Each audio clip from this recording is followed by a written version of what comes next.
AG office سری نگر کی جانب سے آڈٹ دیوس کی مناسبت سے آگہی کے طور مختلف تقریبات کا سلسلہ جاری ہے۔ ہفتہ بھر رہنے والی ان تقریبات کے آغاز میں میراتھن کا اہتمام کیا گیا، جبکہ دوسرے حصے کے طور ڈل جھیل کی صفائی ستھرائی بھی عمل میں لائی گئی، جس میں ملازمین کے ساتھ ساتھ پرنسپل اکاؤنٹنٹ جنرل نے بھی شرکت کی۔ اس کے علاوہ مختلف طبقہ فکر کے لوگوں نے بھی ان پروگراموں میں حصہ لیا۔ ایسے میں 19 نومبر سے شروع کیے گئے ان پروگراموں کے حصے کے طور پیر کو AG آفس سری نگر میں جانکاری کے طور خون کے عطیے کا کیمپ کا انعقاد بھی عمل میں لایا گیا اور اس میں ملازمین نے رضاکارانہ طور اپنے خون کا عطیہ پیش کیا۔ اس آڈٹ ویک کا تھیم ہے کولیبریشن فار گڈ گورننس، کیونکہ یہ جو آرگنائزیشن ہے یہ کانسٹیٹیوشن میں اس لیے اس کو بنایا گیا ہے تاکہ عام جنتا کو سرکار کے سارے اسکیمز یوجناؤں کا لابھ ملے۔ آج جیسے آپ نے دیکھا کہ بلڈ ڈونیشن کا ہے، تو ہم نے سوچا کہ اپنے فاؤنڈرز ڈے پہ ہم بھی اپنے آرگنائزیشن کو کچھ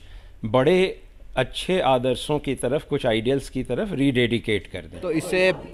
بہت سارے بینیفٹس ہیں، لائک لائفس کے لیے، اور بلڈ ڈونیٹ کرنے سے لائفس بچتی ہیں اور اس سے اویئرنیس بھی لوگوں میں پھیلتی ہے۔ ہمارے ڈپارٹمنٹ کے بارے میں بھی جو لوگ بیکورڈ ہیں یا پھر جو لوگوں کو نہیں پتہ ہے کہ آڈٹ ہم گورنمنٹ انسٹیٹیوشنس کا مینلی کرتے ہیں، تو اس سے لوگوں کو پتہ چلتا ہے کہ یہ آڈٹ بھی ہے ایک ڈپارٹمنٹ اپنے دیش میں جو ہمارے دیش کی سمپتی کا رکھوالا ہے۔ CAG ایک خود مختار ادارہ ہے جو کہ مرکز، ریاستوں اور مرکز کے زیر انتظام علاقوں کے مختلف محکمہ جات کو آڈٹ عمل میں لاتا ہے کہ آیا مذکورہ محکموں میں پیسوں کے علاوہ مختلف عوامی فلاح و بہبود کی اسکیموں اور پروگراموں کو مؤثر طور عمل لایا گیا ہے یا نہیں۔ ایسے میں مؤثر عمل آوری کے تناظر میں تجاویز بھی سرکار تک پہنچائی جاتی ہے تاکہ ایک اچھی حکمرانی کو تقویت دی جا سکے۔ تو ہم سبھی کو بنایا گیا ہے گڈ گورننس کے لیے، اور جب ہم کسی اسٹیٹ میں ہوتے ہیں تو اس اسٹیٹ کے گڈ گورننس کے لیے ہوتے ہیں، اور ہمارا جو کام ہے وہ اسی طرح کا ہے کہ ہمیں وہ انشور کرنا ہے کہ ایک دم نیچے لاسٹ مائل کنیکٹیوٹی میں جو جہاں بھی لوگ ہوں، دور دراز ہوں، گاؤں میں ہوں، ان کو وہ ساری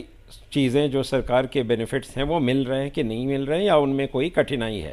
تو وہ ہم لاتے ہیں، پھر سرکار کو ایک رپورٹ کے مادھیم سے بتاتے ہیں۔ جمہوریت میں لوگوں کی شمولیت کافی معنی رکھتی ہے اور کوئی بھی حکومت یا سرکار عوام کی حصہ داری سے ہی وجود میں آتی ہے۔ انہیں بھی معلوم ہو کہ عوامی فلاح کے کاموں یا اس پر خرچ کیے گئے پیسے کا جو لیکھا جوکھا پیش کیا جا رہا ہے کیا وہ واقعی صحیح طریقے سے خرچ ہوا ہے یا نہیں۔ پرنسپل اکاؤنٹ جنرل جموں و کشمیر پرمود کمار کہتے ہیں کہ اس مرتبہ ہم جموں اور کشمیر کے زرعی یونیورسٹی کے باہمی اشتراک سے طلبہ تک پہنچنا چاہتے ہیں تاکہ کل کے مستقبل نوجوانوں کو بھی اس حوالے سے بیداری پیدا کی جا سکے۔ یونیورسٹی اسٹوڈنٹس کو ایک کوئز اور ڈیبیٹ کمپٹیشن کے ذریعے اس کاسٹ میں یہاں اور جموں کے اس کاسٹ میں بھی بہت سارے کالجز سے لیا ہے،